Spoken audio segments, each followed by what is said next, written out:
নমস্কাৰ, মই কাহাৰুল আৰু এই মুহূৰ্তত ৰাজ্যবাসীৰ বাবে এটা অত্যন্ত গুৰুত্বপূৰ্ণ খবৰ দিবলৈ চেষ্টা কৰিছোঁ।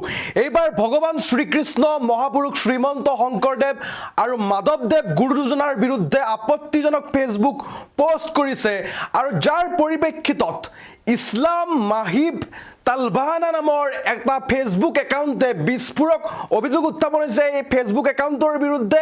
আৰু উলামা কাউন্সিল বিশ্বনাথ জিলা সমিতিৰ ফালৰ পৰা এজাহাৰ দাখিল কৰা হৈছে এই ফেচবুক একাউণ্টৰ বিৰুদ্ধে আৰু সাম্প্ৰদায়িক এক সংঘৰ্ষ লগোৱাৰ অপচেষ্টা বুলি উত্থাপন কৰিছে আৰু আৰক্ষীক তাৎক্ষণিক তদন্ত আৰু আইনগত ব্যৱস্থাৰ বাবে আহ্বান জনাইছে উলামা কাউন্সিলে। জনাইছোঁ এই মুহূৰ্তত সবিস্তাৰে এটা ডাঙৰ খবৰ। বিশ্বনাথত সামাজিক মাধ্যমৰ পোষ্টক লৈ তীব্ৰ চাঞ্চল্যৰ সৃষ্টি হৈছে আৰু ভগৱান শ্ৰীকৃষ্ণ, মহাপুৰুষ শ্ৰীমন্ত শংকৰদেৱ, মাধৱদেৱ গুৰু দুজনাৰ বিৰুদ্ধে আপত্তিজনক ফেচবুক পোষ্ট দেখিবলৈ পোৱা গৈছে।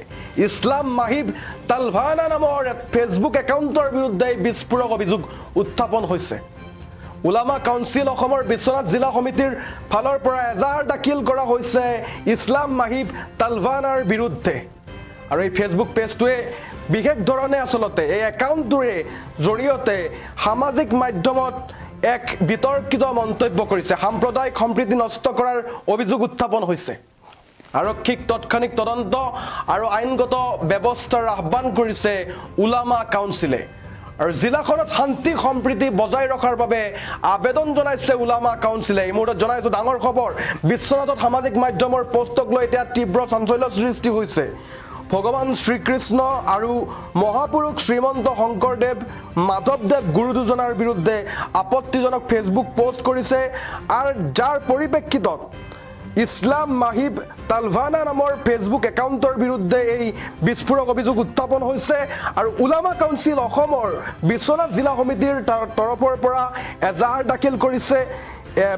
আচলতে এজাহাৰ দাখিল কৰিছে যাতে কোনো ধৰণৰ সম্প্ৰীতি নষ্ট নহয় আৰু এই সাম্প্ৰদায়িক সম্প্ৰীতি নষ্ট কৰাৰ অপচেষ্টা বুলি কৈ অপচেষ্টা কৰিছে দুৰ্বৃত্তই, এনেধৰণে বিস্ফোৰক অভিযোগ উত্থাপন কৰিছে।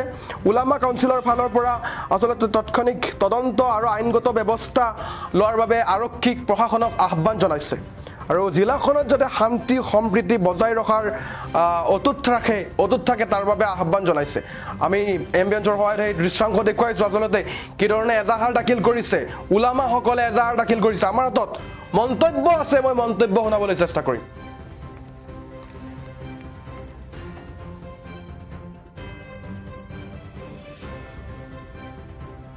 তাৰপিছত শংকৰদেৱ গুৰুজনা আৰু মাধৱদেৱ গুৰুজনাৰ বিৰুদ্ধে বৰ বেয়া ধৰণৰ কমন কৰিছে আৰু বেয়া ধৰণে লিখিছে।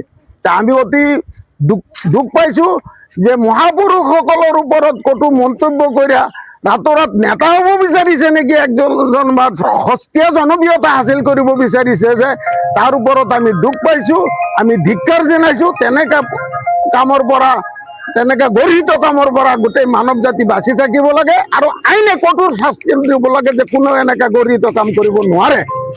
আৰু ক'বলগীয়া কথা এইখিনি, এই কামবিলাক কেনে হৈছে একচুৱেলি ধৰ্মীয় আঁৰ লৈ যিসকলে ধৰ্মক ছত্ৰছায়া বনাই নিজৰ জনপ্ৰিয়তা হাসিল কৰিব খুজিছে, আচলতে ধৰ্মীয় জ্ঞান নাথাকা মানুহে যেতিয়া ধৰ্মক আশ্ৰয় লৈছে আৰু ধৰ্মক এডভাৰটাইজ বনাইছে, সেই সময়ত এই পৰিৱেশ হৈছে। ৰাজনীতিক নেতাসকলে যাৰ ধৰ্মীয় জ্ঞান নাই, সি ধৰ্মীয় বিষয় উপদেশ দিয়াৰ অধিকাৰ কেনেকৈ ৰাখে? ৰাজনীতিক নেতা আৰু তথাকথিত কিছুমান সামাজিক নেতাই ধৰ্মীয় আঁৰ লৈ ধৰ্মৰ প্ৰচাৰ যিটো কৰি আছে, সেই তাৰ পৰা এই বাতাবৰণ দিয়া হৈছে। ধৰ্মীয় জ্ঞান থকা ব্যক্তিসকলে ধৰ্মৰ কথা ক'ব লাগে। সেইখিনি আমাৰ আমি এওঁলোকৰ কেছ দিছোঁ। এওঁৰ নাম হ'ল ইছলাম মাহিব তালবাহানা। তাৰ নামটো ইসলাম দিছে, আগৰ ইছলাম দিছে তালবাহানা, আৰু এই তালবাহানা ইছলাম মাহিব তালবাহানা বুলি নাম এটা প্ৰফাইলৰ পৰা দিছে। তেওঁৰ ওপৰত আমি কেছ দিছোঁ আৰু কাটৰভাৱে আমি মুখ্যমন্ত্ৰী মহোদয়ক অনুৰোধ জনাইছোঁ। কালিও আমি তেওঁক কৈছোঁ যে আপোনাৰ এই হোপাডিলা নীতিৰ কাৰণে আজি এইবিলাক পৰিৱেশ হৈ আছে। আপুনি অতি সোনকালে আপোনাৰ পুলিচ প্ৰশাসন, আপোনাৰ গৃহ মন্ত্ৰালয়ক এক দাবী কৰক যে এই পৰিৱেশক কৰা অসমখন বা দেশখন উদ্ধাৰ কৰিব লাগে। এজন ব্যক্তিয়ে ভগৱান শ্ৰীকৃষ্ণ, তাৰপিছত শংকৰদেৱ গুৰুজনা আৰু মাধৱদেৱ গুৰুজনাৰ বিৰুদ্ধে বৰ বেয়া ধৰণৰ কমন কৰিছে আৰু বেয়া ধৰণে লিখিছে।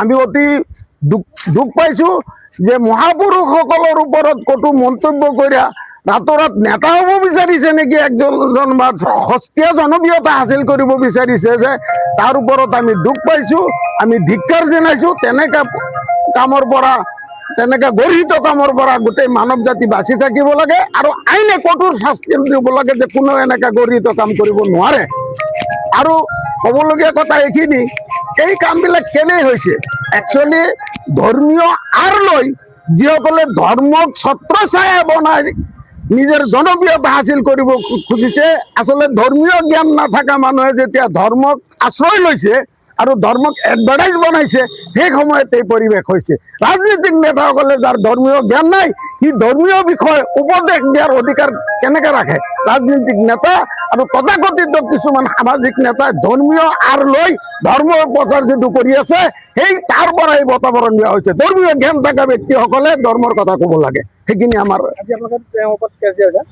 আমি এওঁলোকৰ কেছ দিছোঁ এওঁৰ নাম হল ইছলাম মাহিব তালবাহানা তাৰ নামটো ইসলাম দিছে আগৰ ইছমাইলে দিছে তালবাহানা আৰু এই তালবাহানা ইছলাম মাহিব তালবাহানা বুলি নাম এটা প্ৰফাইলৰ পৰা দিছে তেওঁৰ ওপৰত আমি কেছ দিছোঁ আৰু কাটৰ বাবে আমি মুখ্যমন্ত্ৰী মহোদয়ক অনুৰোধ জনাইছোঁ কালিও আমি তেওঁক কৈছোঁ যে আপোনাৰ এই হোপাডিলা নীতিৰ কাৰণে আজি এইবিলাক পৰিৱেশ হৈ আছে আপুনি অতি সোনকালে আপোনাৰ পুলিচ প্ৰশাসন আপোনাৰ গৃহ মন্ত্ৰালয়ক এক দাবী কৰক যে এই পৰিৱেশক